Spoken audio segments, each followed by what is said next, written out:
The Loaded Dog by Henry Lawson. Dave Reagan, Jim Bentley and Andy Page were sinking a shaft at Stony Creek in search of a rich gold quartz reef which was supposed to exist in the vicinity. There's always a rich reef supposed to exist in the vicinity. The only questions are whether it's 10 feet or hundreds beneath the surface, and in which direction. They'd struck some pretty solid rock, also water which kept them bailing. They used the old-fashioned blasting powder and time fuse. They'd make a sausage or cartridge of blasting powder in a skin of strong calico or canvas. The mouth sewn and bound round the end of the fuse. They'd dip the cartridge in melted tallow to make it watertight. Get the drill hole as dry as possible. Drop in the cartridge with some dry dust and wad and ram with stiff clay and broken brick. Then they'd light the fuse, get out of the hole and wait. The result was usually an ugly pothole in the bottom of the shaft and half a barrow load of broken rock. There was plenty of fish in the creek, freshwater bream, cod, catfish and tailors. The party were fond of fish, and Andy and Dave of fishing. Andy would fish for 3 hours at a stretch if encouraged by a nibble or a bite now and then, say once every 20 minutes. The butcher was always willing to give meat in exchange for fish when they caught more than they could eat. But now it was winter, and these fish wouldn't bite. However, the creek was low, just a chain of muddy waterholes. From the hole with a few bucketfuls in it to the sizable pool with an average depth of 6 or 7 feet. And they could get fish by bailing out the smaller holes or muddying up the water in the larger ones till the fish rose to the surface. There was the catfish, with spikes growing out the side of its head, and if you got pricked, you'd know it. As Dave said, Andy took off his boots, tucked up his trousers, and went into a hole one day to stir up the mud with his feet. And he knew it. Dave scooped one out too, with his hand, and got pricked. And he knew it too. His arm swelled and the pain throbbed up into his shoulder and down into his stomach too, he said. Like a toothache, he once said. And kept him awake for 2 nights. Only the toothache pain had a bird edge, Dave said. Dave got an idea. Why not blow the fish up in the big waterhole with a cartridge, he said. I'll try it. He thought the thing out, and Andy Page worked it out. Andy usually put Dave's theories into practice if they were practicable, or bore the blame for the failure and the chaffing of his mates if they weren't. He made a cartridge about 3 times the size of those they use in the rock. Jim Bentley said it was big enough to blow the bottom out of the river.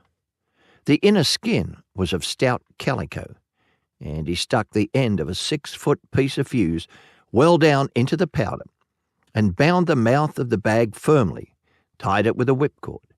The idea was to sink the cartridge in the water with the open end of the fuse attached to float on the surface, ready for lighting, and he dipped the cartridge in melted beeswax to make it watertight. We'll have to leave it some time before we light it, said Dave, to give the fish time to get over their scare when we put it in and come nosing around again. So we'll want it well watertight. Round the cartridge, Andy, and at Dave's suggestion, bound a strip of sail canvas that they used for making water bags to increase the force of the explosion. And round that, he pasted layers of stiff brown paper on the plan of the sort of firework we call gun crackers. He let the paper dry in the sun. Then he sewed a covering of 2 thicknesses of canvas over it, bound the thing from end to end with stout fishing line. Dave's schemes were elaborate. The cartridge was rigid and solid now, a formidable bomb. But Andy and Dave wanted to be sure.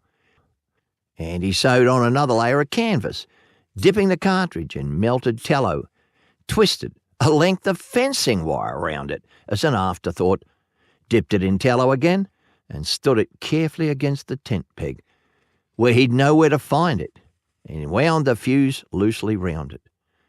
Then he went to the campfire to try some potatoes that were boiling in their jackets in a billy, and to see about frying some chops for dinner. Dave and Jim were at work in the claim that morning.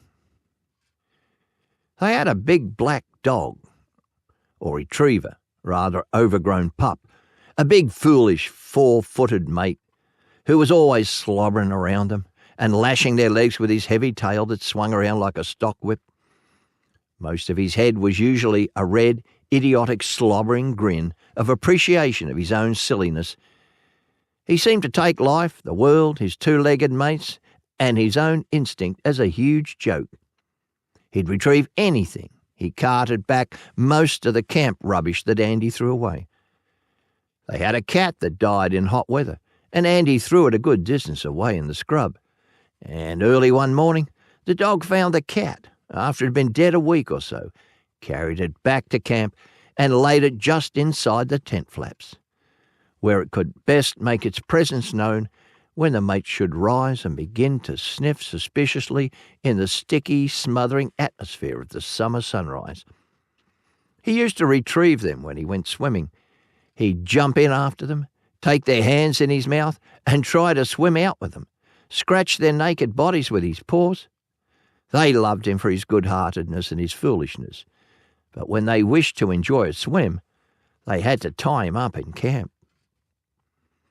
He watched Andy with great interest all the morning making the cartridge, and hindered him considerably, trying to help. But by about noon, he went off to the claim to see how Dave and Jim were getting on, and to come home to dinner with them. Andy saw them coming, and put a pan full of mutton chops on the fire. Andy was cook today. Dave and Jim stood with their backs to the fire, as bushmen do in all weathers, waiting till dinner should be ready. The retriever went nosing around after something he seemed to have missed. Andy's brain still worked on the cartridge. His eye was caught by the glare of an empty kerosene tin lying in the bushes, and it struck him that it wouldn't be a bad idea to sink the cartridge packed with clay, sand, or stones in the tin to increase the force of the explosion. He may have been all out from a scientific point of view, but the notion looked all right to him, Jim Bentley. By the way, he wasn't interested in their damn silliness. And he noticed an empty treacle tin, the sort with the little tin neck or spout soldered on the top for the convenience of pouring out the treacle. And it struck him that this would have made the best kind of cartridge case. He would have only had to pour the powder, stick the fuse in through the neck, and cork and seal it with beeswax. He was turning to suggest this to Dave, when Dave glanced over his shoulder to see how the chops were doing, and bolted. He explained afterwards he thought he'd heard the pan sputtering extra, and looked to see if the chops were burning. Jim Bentley looked behind him and bolted after Dave. Andy stood stock still, staring after them. "Run, Andy, run!" they shouted back at him. "Run! Look behind you, you fool!"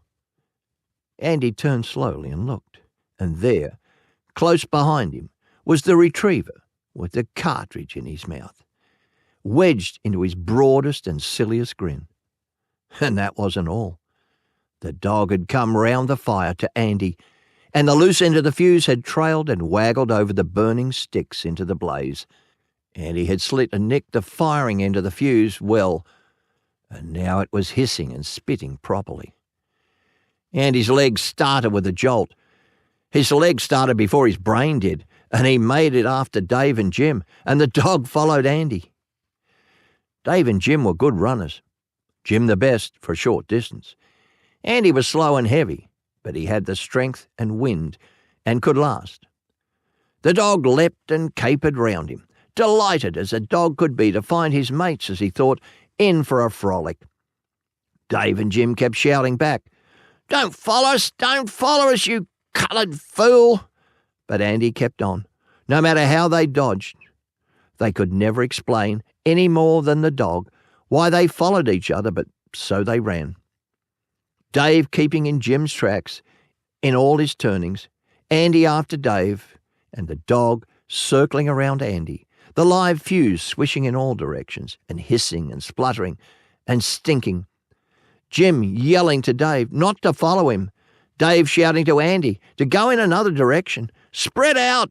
and Andy roaring at the dog to go home. Then Andy's brain began to work, stimulated by the crisis. He tried to get a running kick at the dog, but the dog dodged. He snatched up sticks and stones and threw them at the dog and ran on again. The retriever saw he'd made a mistake about Andy and left him and bounded after Dave. Dave, who had the presence of mind to think that the fuse's time wasn't up yet, made a dive and grab for the dog, caught him by the tail, and he swung around, snatching the cartridge out of his mouth and flung it as far as he could. The dog immediately bounded after it and retrieved it. Dave roared and cursed at the dog, who, seeing that Dave was offended, left him and went after Jim, who was well ahead. Jim swung to a sapling and went up like a native bear. It was a young sapling, and Jim couldn't safely get more than 10 or 12 feet from the ground. The dog laid the cartridge, as carefully as if it was a kitten, at the foot of the sapling, and capered and leapt and whooped joyously round under Jim. The big pup reckoned that this was part of the lark. He was all right now. It was Jim who was out for a spree. The fuse sounded as if it were going a mile a minute. Jim tried to climb higher, and the sapling bent and cracked. Jim fell on his feet and ran. The dog swooped on the cartridge and followed. It all took but a few seconds.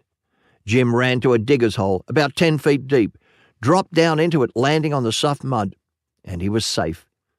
The dog grinned sardonically down at him over the edge. For a moment, as if he thought it would be a good lark to drop the cartridge down on Jim. "Go away, Tommy," said Jim feebly. "Go away!" The dog bounded off after Dave, who was the only one in sight now, and he had dropped behind a log where he lay flat on his face, having suddenly remembered a picture of Russo-Turkish war with a circle of Turks lying flat on their faces, as if they were ashamed, round a newly arrived shell. There was a small hotel or shanty on the creek, on the main road, not far from the claim. Dave was desperate. The time flew much faster in his stimulated imagination than it did in reality, so he made it to the shanty. There were several casual bushmen on the veranda and in the bar. Dave rushed into the bar, banging the door behind him. "My dog!" he gasped, in reply to the astonished stare of the publican. "The bloody retriever! He's got a live cartridge in his mouth!" The retriever, finding the front door shut against him, had bounded around in by the back way, and now stood smiling in the doorway, leading from the passage, the cartridge still in his mouth, and the fuse sputtering. They burst out of that bar. Tommy bounded first after one, then after the other.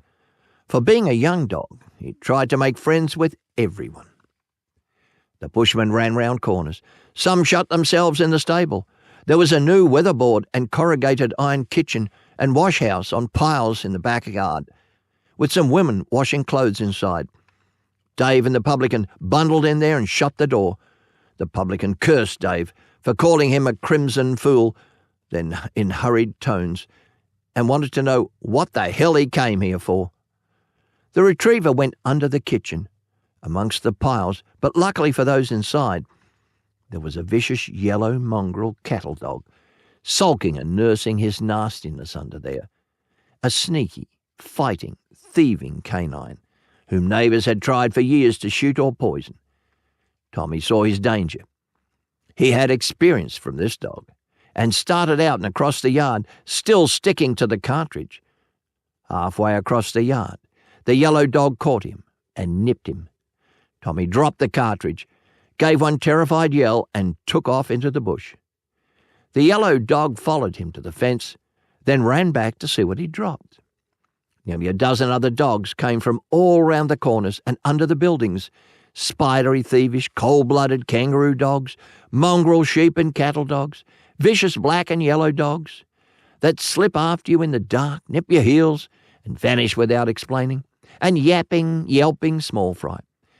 They all kept a respectable distance around the nasty yellow dog, for it was dangerous to go near him.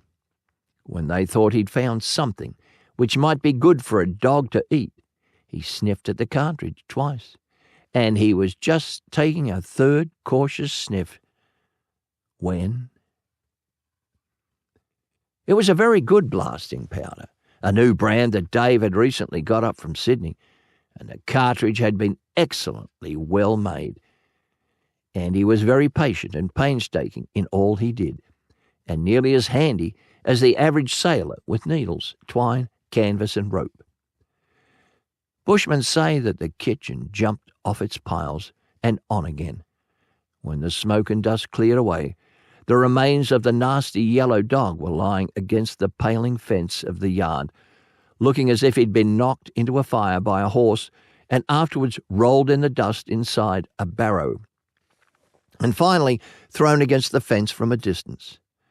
Several saddle horses, which had been hanging around the veranda, were galloping wildly down the road in a cloud of dust, with broken bridle reins flying, and from a circle round the outskirts, from every point of the compass in the scrub, came the yelping of dogs. 2 of them went home, to the place where they were born, 30 miles away, and reacted the same night and stayed there. It was not until toward the evening time that the rest came back, cautiously to make inquiries. One was trying to walk on 2 legs, and most of them looked more or less singed, and a little singed, stumpy-tailed dog, who'd been in the habit of hopping the back half of them along on 1 leg, had reason to be glad that he'd saved up the other leg all those years, for he needed it now. There was one old one-eyed cattle dog round that shanty for years afterwards who couldn't stand the smell of a gun being cleaned. It was he who had taken an interest, only second to that of the yellow dog in the cartridge. Bushman said that it was amusing to slip up on his blind side, stick a dirty ramrod under his nose. He wouldn't wait to bring his solitary eye to bear. He'd take to the bush and stay out all night. For half an hour or so after the explosion, there were several bushmen round behind the stable who crouched, doubled up against the wall, rolled gently on the dust, trying to laugh without shrieking. There were 2 white women in hysterics at the house, and a half-caste rushing aimlessly round with a dipper of cold water. The publican was holding his wife tight and begging her between her squawks to "Hold up for my sake, Mary, or I'll lamb the life out of you." Dave decided to apologise later on when things had settled a bit, and went back to camp. And the dog that had done it all, Tommy, the great idiotic mongrel retriever, came slobbering around Dave, lashing his legs with his tail, and trotted home after him, smiling his broadest, longest, and reddest smile of amiability, and apparently satisfied for one afternoon with the fun he'd had. And he chained the dog up securely and cooked some more chops while Dave went to help Jim out of the hole. And most of this is why, for years afterwards, lanky, easy-going bushmen, riding lazily past Dave's camp, would cry in a lazy drawl, and with just a hint of nasal twang, "Hello, Dave. How's the fishing getting on, Dave?"